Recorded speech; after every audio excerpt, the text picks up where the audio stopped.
in my many encounters and engagement with OFWs, many of them have personally confided real accounts of their victories, successes, and heroism, stories that ought to be told to inspire millions of other OFWs who have braved the loneliness and difficulties in foreign destinations to earn a better life for themselves and their families. My most sincere hope is for this video to contribute to raising the national consciousness of every Filipino about the gainful aspect of overseas employment and the fact that the government of President Benigno S. Aquino III is strongly committed to promoting their welfare and safeguarding their interest. This commitment is being carried out by the DOLE through the National Reintegration Center for OFWs, which implements a national reintegration program under a holistic migration and development framework that takes into account the financial, human, and social capital investments of OFWs. The goal of the program is clear. It is to improve the quality of life of migrants, their families, their communities, and achieve reverse migration, the point when every OFW has finally decided to come home to our country and contribute to its progress and prosperity.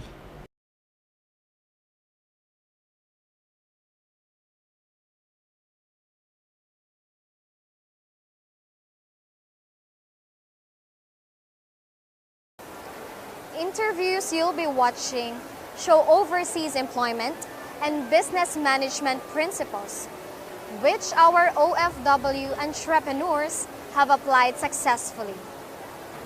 Ruth Holganza is a former marketing manager of the largest food service chain in the Philippines, who used her marketing experience in the US to open and grow her own businesses, a medical transcription service facility and school, and now cacao farming in Davao. So, yun ang mahalaga sa isang OFW for proper reintegration. Kailangan pag-aralan niya kung anong gusto niyang pasukin, kung hindi na niya balak ipagpatuloy ang dati niyang career at i-reinvent na niya ang sarili niya. Pangalawa, tingnan niya kung ano yung available resources niya. Dahil yung kanyang pipiliing pasukin na negosyo or ibang career, didiktahan ito kung anong available resources niya. At pangatlo naman, tingnan mo kung saan matatag at malago ang iyong network. Dahil sa kung saan malago ang network mo, katulad sa akin, malago ang network ko sa Davao, diyan ka, ang chances mo for success at ang chances mo for is higher kapag babalik ka in locations where your network is very, very robust. The OFW often asks, what type of business should I go into? The advice of most business gurus is, go for what is not yet available in the market. Take stock of your resources. What is it that you are good at, which you can make into a successful business enterprise? As a child, Mirna Padilla used to dive for seaweed to be able to eat. She has transformed herself from being a domestic helper in Hong Kong into one of the most iconic figures of successful reintegration. Importante po talaga, sir, sa isang tao is you have the courage to try and do not be fearful na hindi ka matakot na ma-fail. Kasi hindi ka naman matuto kung hindi ka mapaso eh. Hindi mo malaman na iyan ay mainit at masakit kung hindi mo masubukan. That's why success starts from there. By trying, by overcoming the fear. If you want to get into kanasang business, number one yun na sa imong mind is kung unsa imong passion, sa imong ganahan ba. Nindot sad gyud og ibalik diri sa Pilipinas because ang imong family ties mulig-on unya lesser kayo ang kanang break up sa pamilya. Don't allow yourself to be tied down to just earning a monthly pay. Mike Bolos of Guagua, Pampanga, was one of the most highly paid Filipinos in Saudi Arabia in the late 1990s and early 2000s, and one of the most ardent supporters of the Overseas Absentee Voting Act. Running a business is not easy. It does not start when you get back home. It actually starts while you are still working abroad. I say that because if you are intent and planning to start a business when you go back home to the Philippines, better learn now while you are still abroad. In your work, what do you do? Is there something in what you're doing now that you could probably turn into a business when you go home? If so, learn everything you can about the work that you're doing now, which you can turn into a business when you get home. Another thing while abroad is maximize your time. Don't waste your time. If you can do 2-3 jobs all at the same time, do it. Communicating with the family and loved ones and making it a habit not only cures your boredom and strengthens the bonds of family. It also ensures that the savings plan the whole family have agreed upon is being followed. Actually, nung first na bakasyon ko, yung 11 months ko, 3 years old na siya. Kasi 2 years contract, di ba? 3 years old na siya. Nung dumating ako, alam mo, naiyak ako. Kaiyakin ako dito eh.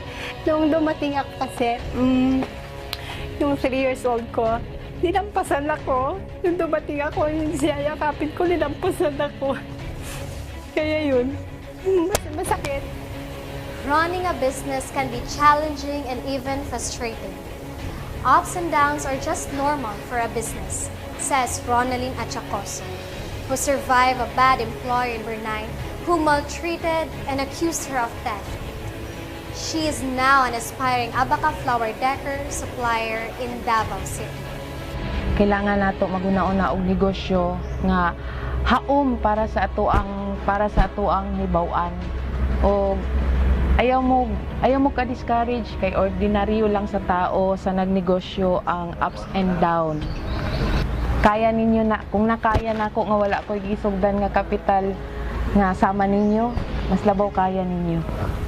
Honesty and integrity in business are not a personal choice but a business imperative. Customers are more likely to come back and recommend your business to more customers if your business practices are above board and the quality of your products is high. Bong Clavel of Alabel, Sarangani became one of the largest businessmen in Alabel after a short stint in the Marshall Islands because his business success formula is based on honesty and integrity.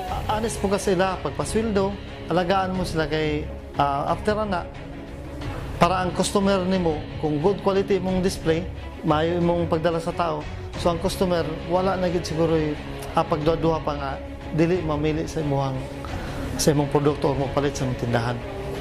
In volunteer work, Tony Ranke worked for nearly 2 decades in Saudi Arabia before finally deciding to walk the talk. He is now one of the active movers of the Balay sa Cabos Foundation or House for the Poor Foundation in Hagna, Bohol, which builds 2 houses for the poorest of the poor in Hagna every Saturday. Ang malaking sinasuggest ko nga ngayon, put your money in cooperatives. Dahil mga cooperatives, mas malaki ang interest na pagka nilagay mo sa savings, tapos sa shares. So,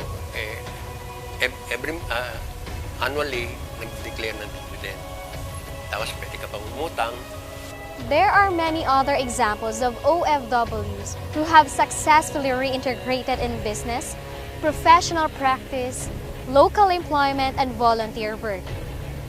Their common message is, when you have enough saved, it's time to go home. So, madaling salita, umuwi ako. Inasikaso ko yung negosyo ko. Sabi ko, kailangan ko talaga itong pukusan kasi mas masarap pala dito sa Pilipinas. So, yun na nga. Pinukusan ko, sabi ko kay Mrs., dito na tayo kasi ganun din eh, sayang. Sayang yung bahay mo, bibenta natin, tapos isusugal lang natin doon sa Canada na wala lang. And working abroad, away from your family, away from your child, away from your parents, it's a very hard choice to make. I wanted to save my business, I wanted to be with my family, and I wanted to help my kababayan. I wanted to help people here to be employed. I had a business here. I only have to have extra money to save the business. Sa pagnegosyo, magamay ug madako ang imong puhunan. Kung dili ka kugihan, agresibo sa imuhang pagnegosyo, di jud ka mo asinso. Pero kanang sa 10,000, kung boto naon gamay ra na siya sa negosyo. Pero sa pagtimbayayong namo sa akong pamilya, sa akong bana, kauban sa akong mga anak, nga nagkahiusa mi sa amuhang negosyo nga gisugdan, hilambo mi, hingasinso mi, nakabalay mi, nakagraduate akong mga anak, naka-eskwela akong mga anak. Ngayon, kung naririnig nyo yung mga taga-abroad, kahit saan man, kung may ipon na kayo, na kahit malit lang na pera, hindi naman kayo kaliitan, kundi yung tama. Pag nag-abroad ka, sigurado may uwi ka rin eh. Huwag kayong matakot na umuwi. Kasi yung iba sa inyo natatakot, pagdating dito, wala silang naiisip kung anong negosyo. Ang negosyo dito ay napapag-aralan naman. I was an OFW twice over, but now that I'm back, I'm happy to be home. And here, I was able to find my niche.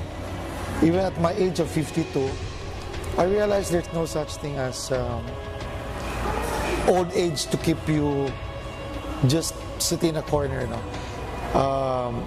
I was able to nurture what I learned in my work abroad, was able to develop my skills in writing, and now I've reached the international stage because going abroad at the expense of Dugot is one thing, but representing the Philippines is another thing. I am proud to be a Filipino and also proud to have been an OFW. Ang message ko para sa mga kapwa ko OFWs na bumalik na or nagbabalak palang bumalik sa Pilipinas, napakalaki ng impact natin dahil sa yung karunungan na na-acquire natin nung nasa labas tayo, talagang pwede natin gamitin pagbalik natin dito. Hindi lang tayo nakatulong sa sarili natin at napalago ang sariling negosyo natin, pero nakatulong pa tayo sa kababayan natin dahil it's time for us to pay it forward. Ang laki ng opportunity natin nung nasa labas tayo, pero kung uuwi tayo para tumulong sa kabayan natin, doble at 100-fold pa yung balik sa atin. So, sana samahan nyo kami dito sa advocacy na to at tulungan natin ang ating mga kababayan. Magbalik bansa tayo.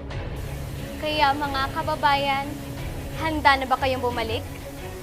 Ang NRCO, OWA, POEA, TESDA, at ang buong Department of Labor and Employment, 10 na mga partner institutions na mga ito ay handang tumulong sa inyo. Mangyaring puntahan lamang ang NRCO sa pinakamalapit na regional office ng Department of Labor and Employment o sa main office nito sa Maynila sa address na ito. Maraming salamat po.